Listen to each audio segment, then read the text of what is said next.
जी, मुझे मेरा पिछला बकाया दे दीजिए। अब मैं अपनी खुद की मटकी बनाऊंगा। भैरव सेठ गुस्से से लाल होकर, निकल जा यहाँ से। देखूंगा तू बाजार में कैसे टिकता है। बिना मेरी चमक के तेरी मिट्टी को कुत्ता भी नहीं पूछेगा। रामू ने रोते हुए अपनी सारी व्यथा बूढ़ी माँ को सुना दी। उसने बताया कि कैसे भैरव सेठ ने उसे बर्बाद कर दिया और कैसे उसकी मिट्टी को कोई नहीं खरीद। याद रखना रामू, इस मिट्टी का उपयोग कभी लालच के लिए मत करना। जब तक तू गरीबों का भला करेगा, ये मिट्टी तेरा साथ देगी। अद्भुत! ऐसा ठंडा और मीठा पानी मैंने आज तक नहीं पिया। चंदनपुर गांव में मिट्टी की सोंधी महक तो थी, लेकिन रामू कुम्हार के घर में केवल गरीबी का धुआं उठता था। रामू एक कुशल कलाकार था जो मिट्टी को जीवन दे सकता था, लेकिन उसकी किस्मत एक टूटे हुए घड़े जैसी थी। वो गांव के सबसे बड़े और सबसे निर्दयी व्यापारी भैरव सेठ के यहाँ बंधुआ मजदूर की तरह काम करता था। कड़कड़ाती धूप हो या मूसलाधार बारिश, रामू का चाक चलता रहता था, लेकिन उसकी मेहनत का फल सेठ की तिजोरी में जाता था। रामू, आज शाम तक 50 मटके तैयार हो जाने चाहिए। अगर एक भी मटका टेढ़ा हुआ तो रात का खाना भूल जाना। मालिक, सुबह से कुछ खाया नहीं है, हाथ कांप रहे हैं। क्या थोड़ी सी मजदूरी पहले मिल सकती है? माँ की दवा लानी है। दवा?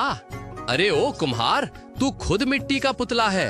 मिट्टी में मिल जाएगा तो क्या गम। काम कर, पैसे तो हिसाब के वक्त ही मिलेंगे।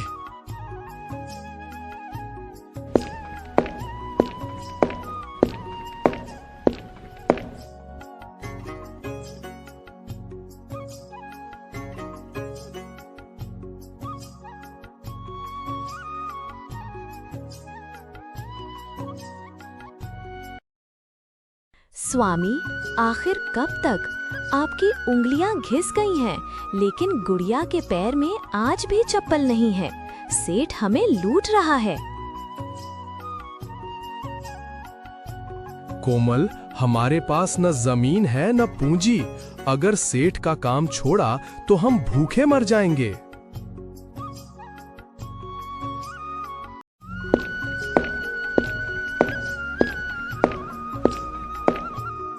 बेटा, मिट्टी तेरे हाथ में है तो अपनी किस्मत भी तू ही बना सकता है। डर को छोड़ और अपना रास्ता खुद चुन।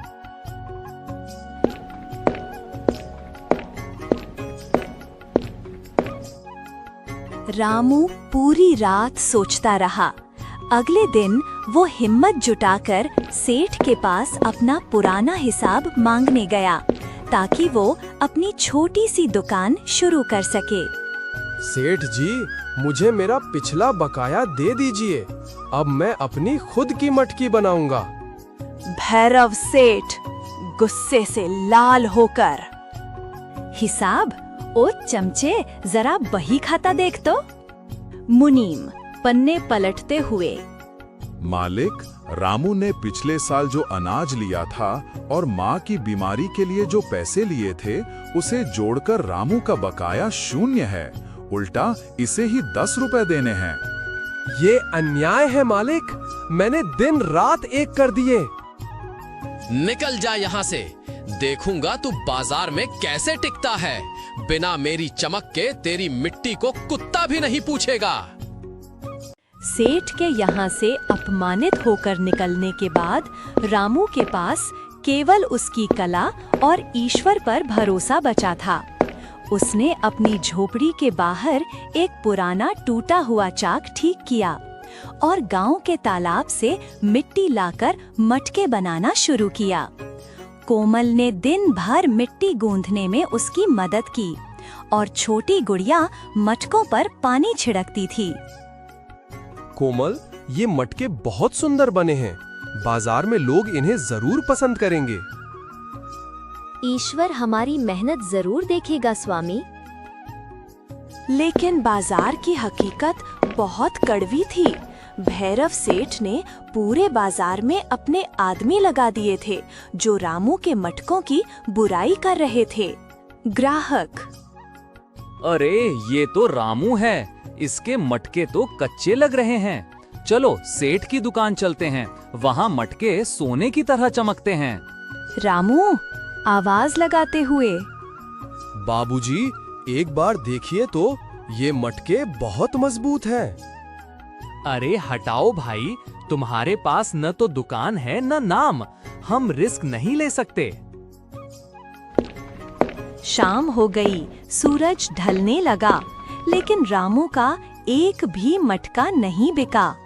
वो अपनी पोटली खोलकर बैठा, जिसमें सिर्फ एक प्याज और एक सूखी रोटी थी। तभी वहाँ एक बहुत ही सुंदर दूध जैसी सफेद गाय आई, जिसके आंखों में गजब की शांति थी। रामू रोटी गाय की तरफ बढ़ाते हुए: ये आजा गौरी, तू ही खा ले, मेरा तो नसीब फूटा है, पर तू क्यों भूखी रहे। गाय प्यार से सिर हिलाते हुए: मूँ। गाय ने बड़े चाव से रोटी खाई और धीरे धीरे जंगल की ओर चलने लगी। वो बार बार पीछे मुड़कर रामू को देखती, जैसे उसे साथ बुला रही हो। रामू कौतूहलवश उसके पीछे चल पड़ा। चलते चलते वे जंगल के एक ऐसे हिस्से में पहुँचे जहाँ हवा में अद्भुत खुशबू थी। वहाँ एक छोटी सी कुटिया के बाहर एक बूढ़ी माँ भारी लकड़ियाँ उठाने की कोशिश कर रही थी। रामू दौड़कर: अरे बहन जी, आप अकेले अकेले भारी लकड़ियाँ क्यों उठा रही हैं? मैं हूँ ना। माँ रुकिए, आप इस उम्र में इतना बोझ क्यों उठा रही हैं? लाइए, मैं आपकी कुटिया तक पहुँचा देता हूँ। बेटा, तूने मेरी गौरी का पेट भरा है, आज तूने मेरा बोझ भी हल्का कर दिया। तेरी आंखों में दुख है पर दिल में दया, बता क्या बात है? रामू ने रोते हुए अपनी सारी व्यथा बूढ़ी माँ को सुना दी। उसने बताया कि कैसे भैरव सेठ ने उसे बर्बाद कर दिया और कैसे उसकी मिट्टी को कोई नहीं खरीद रहा। बूढ़ी माँ ने प्यार से रामू के सिर पर हाथ फेरा। बूढ़ी माँ: बेटा, दुनिया केवल बाहर की चमक देखती है, लेकिन मिट्टी की आत्मा को केवल सच्चा कलाकार समझता है। देख, उस पीपल के पेड़ के नीचे एक खास जगह है, वहाँ की मिट्टी को देवी माटी कहते हैं। देवी माटी? क्या इसमें कोई जादू है? जादू तेरी नियत में है बेटा।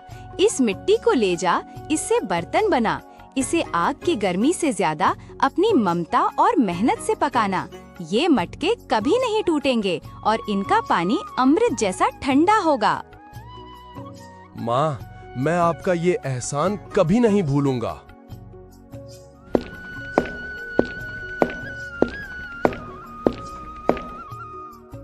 याद रखना रामू, इस मिट्टी का उपयोग कभी लालच के लिए मत करना।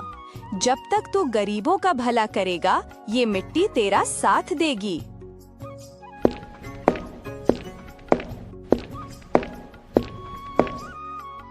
रामू ने मिट्टी खोदी और अपनी टोकरी भर ली। घर लौटकर उसने कोमल के साथ मिलकर उस मिट्टी से घड़े तैयार किए। जैसे ही मिट्टी चाक पर चढ़ी, वह रेशम की तरह मुलायम हो गई। कोमल मटके को छूते हुए: स्वामी, ये कैसी मिट्टी है? इसकी महक तो पूरे घर में महक रही है। ऐसा लगता है जैसे घर में कोई मंदिर हो। कोमल, ये साक्षात आशीर्वाद है। अब देखना, हमारी मेहनत रंग लाएगी।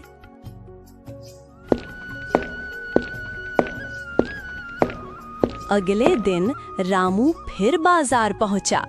इस बार उसने मटकों पर कोई कृत्रिम रंग नहीं लगाया था, फिर भी वे मटके एक दिव्य आभा से चमक रहे थे। अरे, ये खुशबू कहाँ से आ रही है? ऐसा लगता है जैसे बारिश के बाद पहली बार मिट्टी महकी हो। आइए बाबूजी, ये देवी माटी का घड़ा है। एक बार पानी पीकर देखिए। राहगीर पानी पीते ही हा आहा,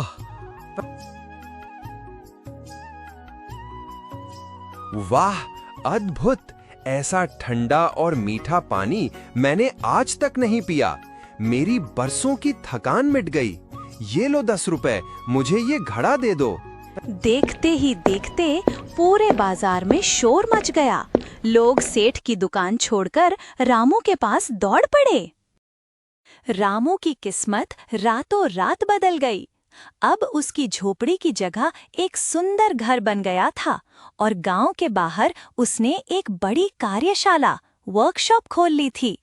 उसने गांव के उन सभी कुम्हारों को नौकरी दी जिन्हें सेठ ने प्रताड़ित किया था। गुड़िया नई चप्पल और कपड़ों में चहकते हुए।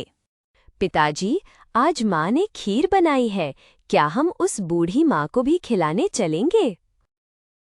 बेटी, उन्हीं के आशीर्वाद से तो आज ये दिन आया है। इधर भैरव सेठ का घमंड मिट्टी में मिल रहा था। उसके पास रखे हजारों मटके अपने आप चटकने लगे। ग्राहक उसे बुरा भला कहकर जाने लगे। भैरव सेठ पागलपन में। ये कैसे हो सकता है? मेरी चमकदार पॉलिश वाले मटके कोई नहीं ले रहा और उस भिखारी रामू के पास लाइन लगी है। मैं उसकी दुकान जला दूंगा। मालिक, आग मत लगाइए, वरना पूरा गांव हमें मार डालेगा। रामू अब गांव का सबसे सम्मानित व्यक्ति है। भैरव सेठ खुद रामू की दुकान पर पहुंचा।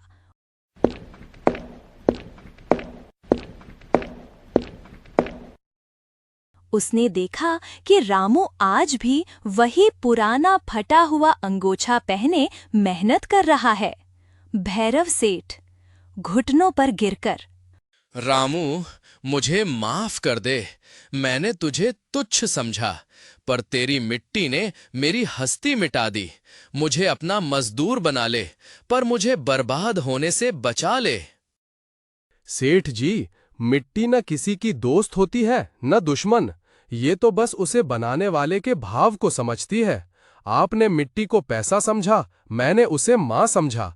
आप चाहें तो यहाँ काम सीख सकते हैं, पर ईमानदारी के साथ। रामू ने उस रहस्यमयी गाय और बूढ़ी माँ की याद में गांव में एक बहुत बड़ा प्याऊ पानी पिलाने का स्थान बनवाया, जहां हर राहगीर को मुफ्त में ठंडा पानी मिलता था। देवी माटी का वो रहस्य हमेशा रामू के पास सुरक्षित रहा, क्योंकि उसने उसे कभी व्यापार नहीं, सेवा समझा। इंसान की असली चमक उसके कपड़ों या धन में नहीं, बल्कि उसके चरित्र और काम की शुद्धता में होती है।